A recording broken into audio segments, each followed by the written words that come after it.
الحمدللہ رب العالمین۔ آج ہم تہجد کی نماز کے متعلق سنیں گے کہ تہجد کی نماز کتنی اہمیت کی حامل ہے۔ تہجد کی نماز کب وقت شروع ہوتا ہے؟ تو یاد رہے کہ تہجد کی نماز کا وقت جو ہے، بعض لوگ کہتے ہیں کہ 12 بجے، بعض لوگ رات کے 3 بجے، بعض لوگ رات کے 11 بجے، جب بعض لوگ بولتے ہیں جب سحری کے وقت اٹھیں، روزے کا وقت ختم ہونے والا ہو تو اس سے پہلے کچھ وقت کھا لیا جائے تو اس کو تہجد کا وقت کہتے ہیں۔ حالانکہ کتابوں میں اس کے متعلق وضاحت ہے کہ تہجد کی نماز جو ہے یہ کس وقت ادا کی جاتی ہے۔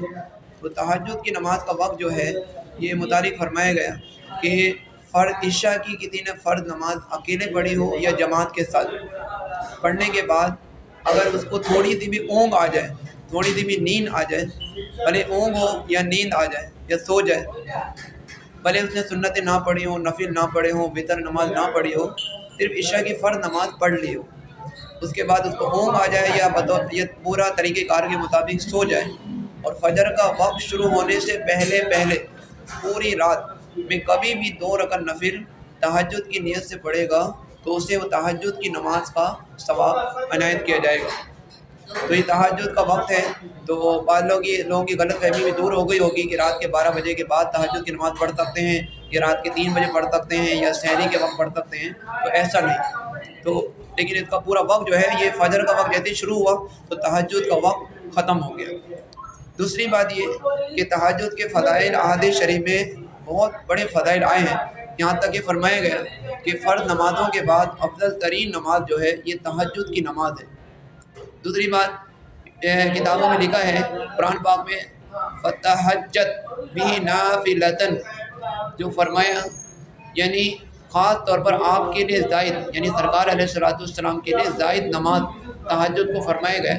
مفسرین فرماتے ہیں کہ تہجد کی نماز یہ امت پر سنت ہے اور یہ پیارے آقا علیہ السلام پر ایک قول کے مطابق یہ فرض تھی نماز۔ 5 وقت کی نماز کے علاوہ تہجد کی نماز بھی سرکار علیہ السلام پر یہ نماز فرض تھی۔ پیارے آقا علیہ السلام اس کی بہت زیادہ پابندی فرماتے تھے، یہاں تک کہ کتابوں میں لکھا ہے کہ آپ کے پاؤں شریف میں، قدمین شریفین میں ورم پڑ جاتا تھا۔ تہجد کی نماز کے متعلق فرمایا گیا ہے کہ بروز قیامت حکم ہوگا کہ وہ لوگ اٹھیں جن کے کروٹیں خواب گاہوں سے جدا ہوتی تھی اور اٹھیں اور بغیر حساب کے جنت میں داخل ہو جائیں، یعنی بغیر حساب کے وہ جنت میں داخل ہو جائیں۔ تو ان کے متعلق فرمایا گیا تہجد کی نماز پڑھنے والے بلا حساب جنت میں داخل ہوں گے۔ چوتھی بات یہ کہ رات کی نماز جو ہے یہ بیماریوں سے شفا یابی کا ذریعہ ہے۔ حدیث شریف میں آتا ہے کہ رات کی نماز، مفہوم عرض کر رہا ہوں کہ رات کی نماز بیماریوں سے شفا دلاتی ہے، تو رات کی نماز پڑھنا۔ اسی طرح فرمایا کہ پانچویں یہ ہے، اس کی جو کتابوں میں اہمیت اور فضیلت لکھی ہے کہ تہجد کی نماز پڑھنے والے، آج کل لوگ طرح طرح کی کریم استعمال کرتے ہیں اس کو جمال کے لیے، چہرے پر رونق آ جائے وغیرہ وغیرہ۔ آئیے اس کے لیے آتے ہیں، بہت ہی پیاری اور ایک اہم بات آپ کو عرض کرتا ہوں کہ تہجد کی نماز پڑھنے والے کے متعلق فرمایا گیا کہ جو تہجد کی نماز پڑھتا ہے اللہ تعالیٰ اس کے چہرے پر حسن عطا فرماتا ہے، اس کے چہرے پر رونق اور نور عطا فرماتا ہے کہ مخلوق کی نظر اس کے چہرے پر ٹھہر جاتی ہے۔ تو اللہ تعالیٰ کے بزرگوں نے بڑے بڑے علماء اکرام سے پوچھا گیا یہ اللہ تعالیٰ تہجد پڑھنے والوں کو کیوں عطا فرماتا ہے، تو انہوں نے بڑے پیارا جواب عطا فرمایا کہ وہ تنہائی میں اللہ تعالیٰ کی عبادت کرتے ہیں اور اللہ تعالیٰ ان کی عبادت کو لوگوں میں مشہور کر دیتا ہے۔ وہ لوگوں کی شہرت کو نہیں چاہتے لیکن اللہ تعالیٰ ان کی مقبولیت کو عام فرما دیتا ہے۔ تو تہجد کی نماز پڑھنے والے کو اللہ تعالیٰ چہرے پر نور عطا فرماتا ہے، اس کے جسم سے بیماریاں دور ہوتی ہیں۔ وہ اس کو ایک فضیلت یہ بھی حاصل ہوتی ہے تہجد کی نماز پڑھنے والے کو کہ اس کی فجر کی نماز قضا نہیں ہوتی، کیونکہ عام طور پر تہجد کی نماز لوگ آخر وقت میں پڑھتے ہیں تو فجر کی نماز بھی نصیب ہوتی ہے، اور ایک آدمی کو ایسے ملامت بھی ہوتی ہے کہ میں تہجد کی نماز پڑھوں اور میری فجر کی نماز قضا ہو جائے۔ تو تہجد کی نماز پڑھنا یہ بڑی برکتوں رحمتوں والی ہے۔ اسی ضمن میں ایک اور بات عرض کرتا چلوں کہ اہل عرب میں دعائے سحر دعائے سحر سے ڈرتے تھے. دعائے سحر اس کو کہتے ہیں کہ سحری کے وقت کی جانے والی دعا.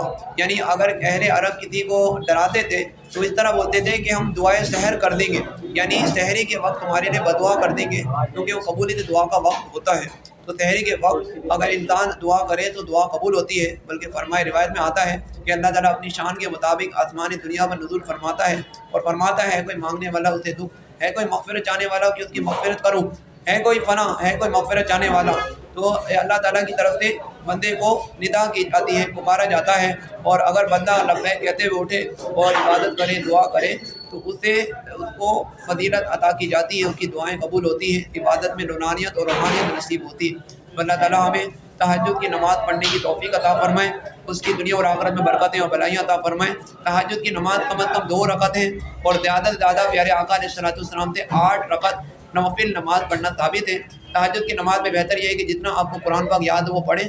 اور لیکن یہ ہے کہ تہجد کی نماز اگر کوئی اٹھنے پر قادر ہے، یعنی عشاء کی نماز پڑھی، سنتیں پڑھی اور سو جائے اور وطر نماز نہ پڑھے، اور اگر اسے اٹھنے پر گمان ہے، یقین ہے کہ اٹھ جائے گا، عادت ہے اس کی، تو وہ وطر نہ پڑھے، سو جائے اور رات کو اٹھے، تہجد کی نماز پڑھے، پھر آخر میں وطر پڑھے.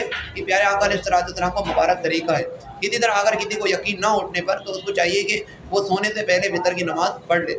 تو اسی طرح تہجد کی نماز میں جتنا اس کو انسان کو قرآن یاد ہو پڑھے، یاسین شریف ہے، سورہ ملک ہے، سورہ واقعہ ہے، سورہ رحمان ہے، وہ پڑھے.